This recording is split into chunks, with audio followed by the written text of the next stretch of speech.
bring together an experience that really completes the tennis, that almost turbocharges it. It brings all of the amazing action that's happening on the tennis court, but complements it with incredible sound and imagery, energy and player choreography. Hi Chris, thank you for doing this. Great to see you. Thanks for inviting me along today. So, clearly you have a surname, Cicirello, I would Yes. say, but I don't know how you pronounce That's right, it's exactly perfect. But how they call you now is Cicirello, something like that? Or Cic, or Cici, or Chris, or So, sai parlare italiano meglio di me. Un pochettino, sì, un pochettino di italiano. What are you doing at the Nitto ATP Finals here in Torino?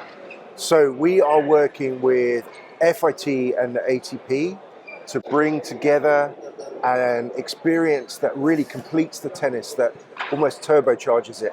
It brings all of the amazing action that's happening on the tennis court, but complements it with incredible sound and imagery, energy and player choreography. And you're working with Wasserman Experience. Yes, I work for Wasserman Experience. I've worked there for 10 years. Oh, wow. And we're lucky enough to have worked with the ATP since 2007.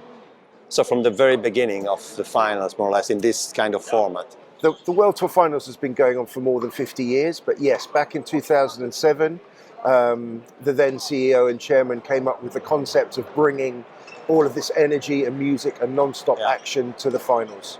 Yeah, I've seen, I've worked 35 years in sports, so I've seen many events. I just spent a bit of time watching the match now. Yes. And yeah, it's, I mean, what is happening at the venue inside when the main court is with the match, it's impressive. It gives you really, it's kind of the rhythm of the match, no? I think the public is reacting, but I mean, if you imagine having less normal lights, I think it would be so much a different experience and obviously a less experience, I think. A different experience, I think you're right. Tennis is always amazing. You always got two gladiators battling. It's always incredible. But something different to Wimbledon or some of the traditional slams, this aims to really complement it with the energy and the music and bringing all of the emotion to the top. And I think there is a complex design work before coming here and implementing, right? Absolutely. Absolutely. Normally we start thinking about what we're going to do, not immediately after the finals, but already in January or February. We've already got new ideas. We're already thinking about it. The creative team put lots of ideas together and present them to the Federazione Italiana Tennis and to the ATP. Then we slowly close in on the focus, and then that is the product that we take forward and produce for the finals. Is there anything new this year? Is there anything new? There's always lots new. So the creative approach is new. We always have a different look and feel. We always evolve it. We're very lucky to have the Birds Cam this year from the broadcast team, and so we've been working really closely with ATP Media to allow them to maximize the output they get, the visibility that they get of our graphics on the floor, of the player entrance and all around the arena. So for us, that's something really interesting this year. Because I come more from the broadcast, so the data broadcast digital side of things, but you basically have access to all the cameras of the broadcast production from ATP Media? Yeah, pretty much, or certainly the main ones that we want to, and we collaborate very closely with them during the planning to ensure that whatever we're doing on the court, whether it's the new opening show with the ballerina and the violins and the actor, all the way through to the post-match highlights or how we want to show it. So there's a really close collaboration with ATP Media and the broadcast team. Because, for example, I was watching the match before, and there is it's an amazing point, and you immediately do the highlight, the replay on the whatever you call, what do you call the gondola? Okay, the gondola. Is your team doing that, or it's their team doing that? So we've got a team that I'll show you later on, back of house, which is our whole director suite, the regia, if you like, where we have the director and all of the different controllers. And that's your team? That's our team, but they are talking all of the time with the TV director, and they're already saying, oh, can you give me that piece of footage because I want to use it afterwards, or can we have that, or can you do that? So there's constant talking and communication. So it's very interactive. It's not like you passively repurposing content. No. Oh, that's cool. No, it's you know, the directors speak beforehand. They're already talking about the kind of things they want to do. So they're collaborating really closely. And I guess the fact that it's ATP Media and you together and ATP Tour owns the event and produces the event makes that happen, because I can imagine doing it with broadcaster. With all respect, I mean, it would be maybe a bit more difficult to steer. Back in 2007, it was a new concept, and we came from different worlds. Yeah. We very quickly realised that we had to do this for the fans, whether they're in the arena or on the television. Yeah. And as soon as you have that focus, it becomes a lot easier. And I was also thinking there is a bit of almost recursive. So they're shooting the venue, the arena, and you're impacting the arena with what they're giving you, which goes on broadcast. So it's wow. It is. Sorry, I didn't want to make it too complex, but it's kind of like right. that. It's good. You're right. It's a really interesting concept, and it's true. We're both working together. Yeah. Creating the best possible product that we can. Yeah. And I know we should be able to go on the court later on.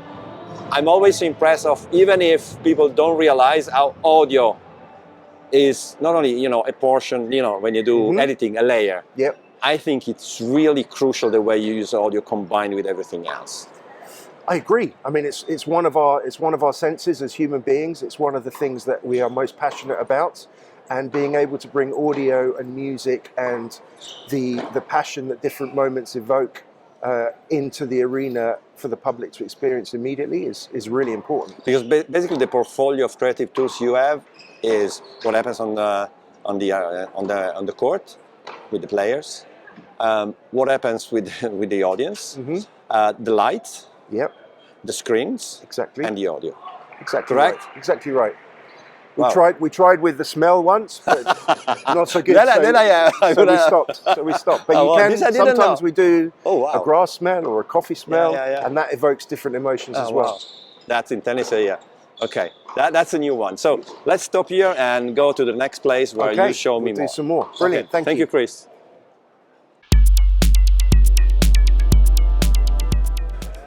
Hi, Chris. We are, just to show where we are, main court, close to Wasserman operation, correct? That's it. This is what we call our front of house area. This is where the people who really need to see what's happening on the tennis court are all working. And as you'll see in a minute, they are working and communicating very closely with another group of about 15 people who are in the director suite.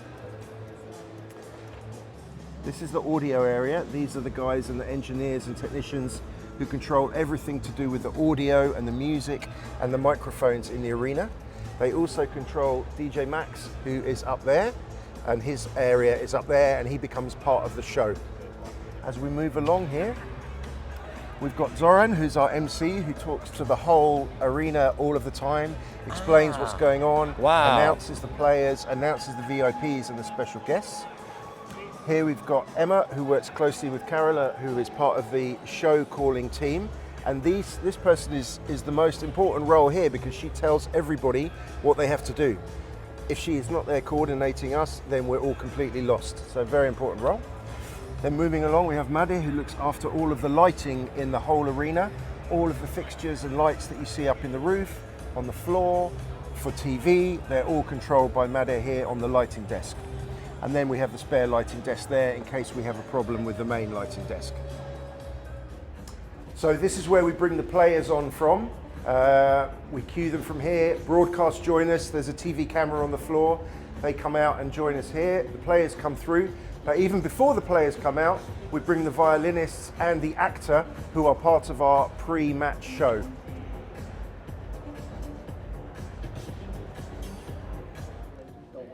So this is our back of house director suite, or regia. This is where our screens director for the arena sits. He controls all of the different stations and controls all of the screen surfaces in the arena, as well as more than 1,200 pieces of animated content. Oh, that's a lot. It is a lot. So even designing that, it's crucial. That's what we start doing in January, February every year. Let's see that.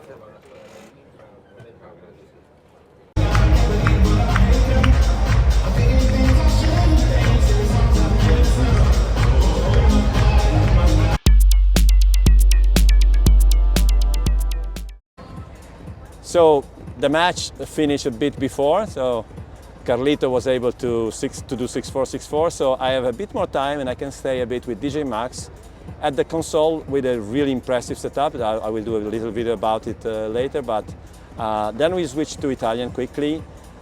the question is, what is the difference between doing a DJ in a place like this and doing a DJ in a club, like maybe Max is also doing? Beh, fare il DJ per un evento come questo è qualcosa di eccezionale, sicuramente è diverso, completamente diverso da quello che potrebbe essere un locale. Qui devi percepire la situazione, il match come sta andando, perché logicamente ci sono tante situazioni un po' diverse, e anche il pubblico, cercare di gasarlo e portare sempre di più l'hype sempre più alto. E tu sei coordinato con il team di Wasserman e con tutto quello che loro fanno insieme, perché ho parlato un po' con Chris, è impressionante come audio, luci, audience, player, e tutto gioca assieme per creare l'esperienza alla fine. Sì, esatto. Ed in più anche per quanto mi riguarda è difficile, perché se uno è esperto di DJ sa che deve avere le orecchie libere, e invece io qui ho appunto un intercom che devo parlare con loro mentre io faccio i DJ set e tutto quanto, tengo 2 cuffie e cerco di matchare e mixare anche quello, che è una parte complessa. Tu ti prepari prima, ovviamente sai, tu conosci a memoria tutto quello che hai e lo cambi, cioè c'è molta improvvisazione. Io faccio nel momento delle mie pause, cerco di trovare dei brani che possono funzionare per quella situazione. Io ho tantissimo repertorio e vado a ricercare in quel repertorio qualcosa che potrebbe essere giusto. Poi spero di essere giusto nella situazione, vado a sentimento. Sì. Sì, hai un po' meno il feed della gente balla non balla, forse, no? Un pochino, o ce l'hai lo stesso? Più che altro la gente seduta batte le mani, sì. Più che altro sì. È quello. Se si alzano a ballare non me lo aspetto quello sicuramente. Sì. Però diciamo che qui come repertorio, come dicevi tu, stai forse più su cose assolutamente conosciute, dato che è molto vario. Non proprio, o no? Perché io provo, perché secondo me il DJ dovrebbe essere quello, dare alle persone qualcosa che le persone non conoscono, perché è logico che tutti conoscono delle musiche che ascoltano in radio, eccetera, sì. eccetera, però io ascolto molta più musica di molte persone, come tutti i DJ, certo. E mi piacerebbe dare anche delle robe, cerco di trovare con il mio stile delle vie di mezzo abbastanza melodiche per poter far sì che piaccia alle persone, anche pezzi sconosciuti. Sì. Poi li alterni fra quelli conosciuti e sconosciuti. Esatto, il famoso 3 pezzi. La vecchia regola è sempre quella. Ma molto interessante. Hai voglia di parlarmi di che cosa stai usando?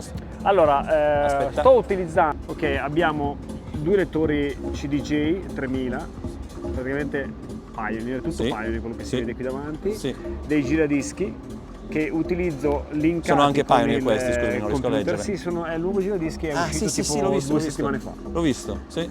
Linkati con quello che è il computer, oppure anche con dei vinili appunto per lo scratching e quant'altro. E poi un mixer battle DJM S7 che comanda appunto anche il computer. E sul computer hai serato? Di controller. Sul computer ho Recordbox, il software di Pioneer, e in più per salvarmi o per avere degli effetti ho collegato Ableton con la tastiera, certo. con questa Akai che è collegata sempre. Appena uscita la versione 12 di Ableton Live, tra l'altro. Non l'ho ancora installata. C'è tutto. Ok, wow, quindi insomma un setup. Questo. E ho letto su il magazine inglese, che non mi ricordo come si chiama, parlava dei nightmare dei DJ. Qual è il tuo backup plan se succede un disastro? Il backup, ho un iPad dietro, però in teoria quello che succede di disastro, la cosa bella è che ho anche una regia con già dei pezzi che vanno. Allo stesso tempo ho un secondo computer caricato con le stesse musiche, però è abbastanza aggiornato.